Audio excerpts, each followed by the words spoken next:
morning mga boss. Dito naman ako boss, nagbabalik sa aking pagbablog. At sa araw na to, ipakita ko sa inyo mga boss, yung manok namin habang nagdulugon, yung balahibo nila sa dibdib, parang transform ng pagkahini, yung mga black namin. Tingnan mo.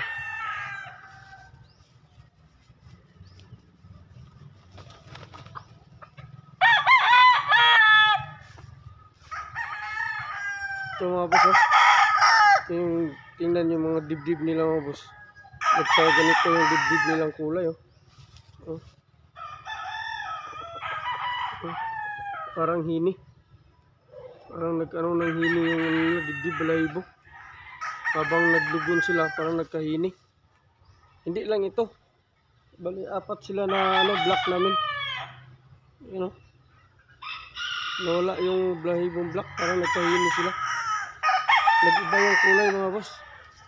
Pero nandito pa rin yung bandirado.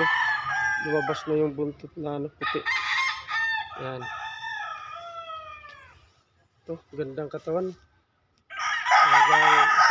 Habang tumatanda, lalong gumaganda yung katawan mga boss. Sana samahan tayo ng nito. Buinas. Kumbaga.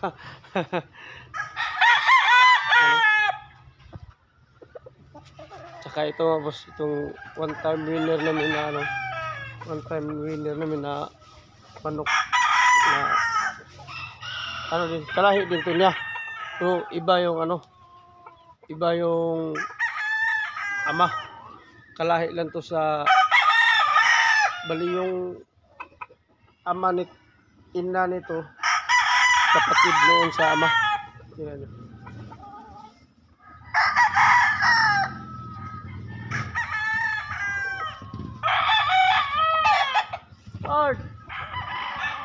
Tingnan nyo mga boss. Parang nagkahini rin. Uy, lumalaban, lugon kasi. Ayan parang nagkahini rin yung dibdib.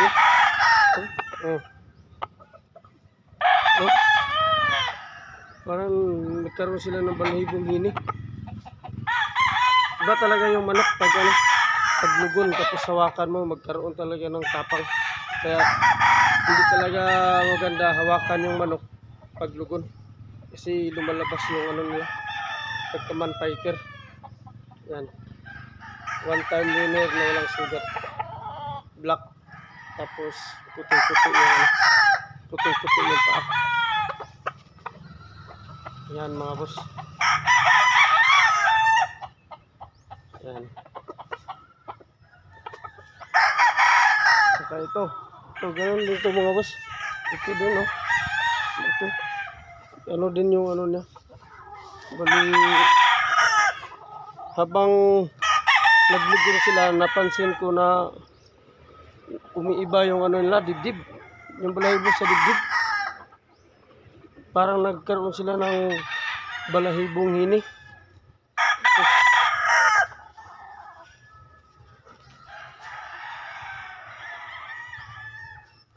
Parang nagkahini sila mga boss.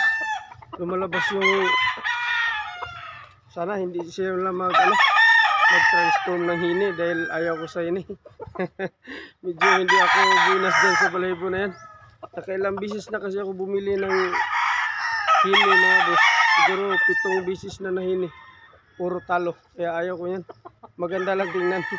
Ito nag-transform din yung dibdib niya.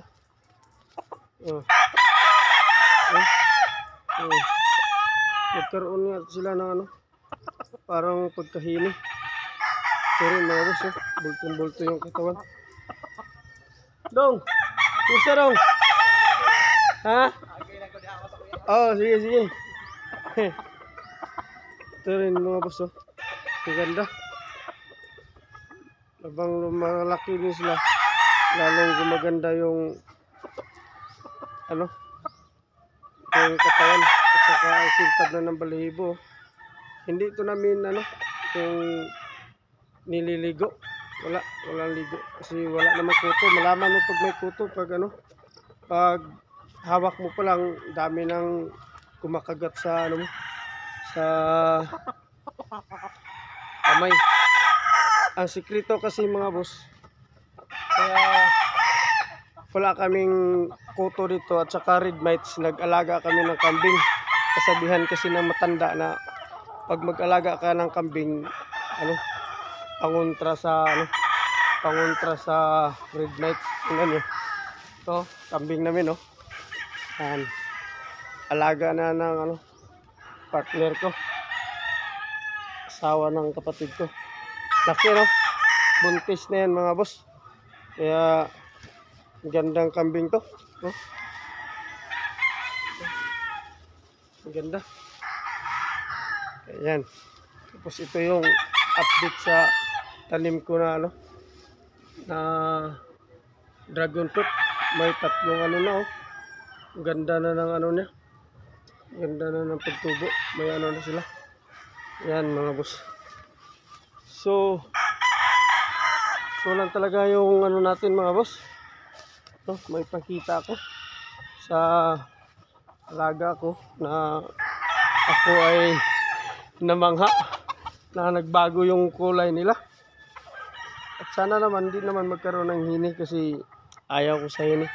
Tsaka ito yung ko, tanim na mga niyog. Ang ganda na tingnan. Kaya sana tuloy-tuloy yung paglaki nila. Ito. Ito yung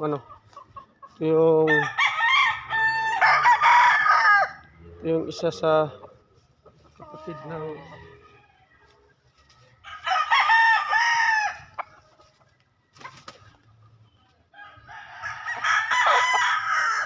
ito. Tingnan nyo mga boss. Yan. Ganda. Lumalabas na yung pagka-bandirado. Black sila na white ligid tapos bandirado. Yan. Ang dibdib nito hindi masyadong hindi masyadong naghini. Pero yan mga boss. Wala tayong magawa mga boss, kundi pabalik-balik lang talaga sa mga manok natin.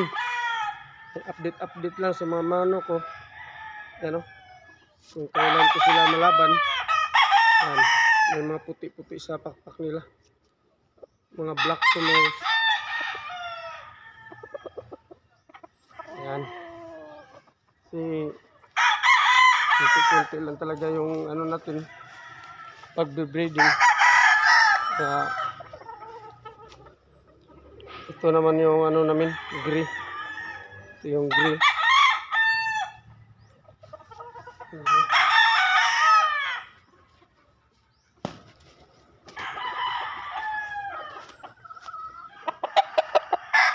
gray namin. Yan. Maganda sana yung niya, balahibo, medyo mahaba pang buntot, kaso lang mahaba pa, kaso lang na rin talaga, lugo na yung mga katawan niya. Yan.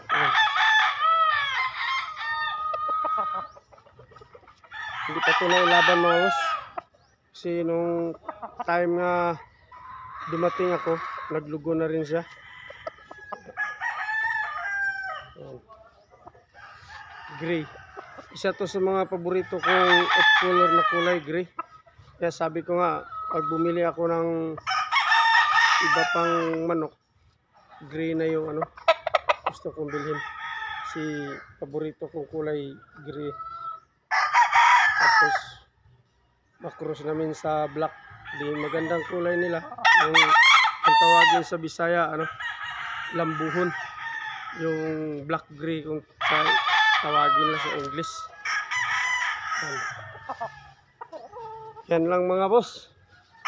So, bali dito tayo sa kabilang banda. Yan. So, sana mga boss, suportahan niyo ako sa Muntikong Channel. Dahil pag oras na naman na babalik na ako sa trabaho ko, sakay na naman ang barko. Bali mahirapan na naman ako pag-vlog sa aking mga manok. Kaya sana sa habang nanonood kayo, kung panoorin nyo man yung video ko, sana naman na pakisuyo naman, paki-subscribe sa YouTube channel ko. Patulong naman mga boss. At maraming salamat mga boss sa pagpanood. Ingat tayo palagi sa araw-araw nating gawain. God bless sa ating lahat. Peace mga boss.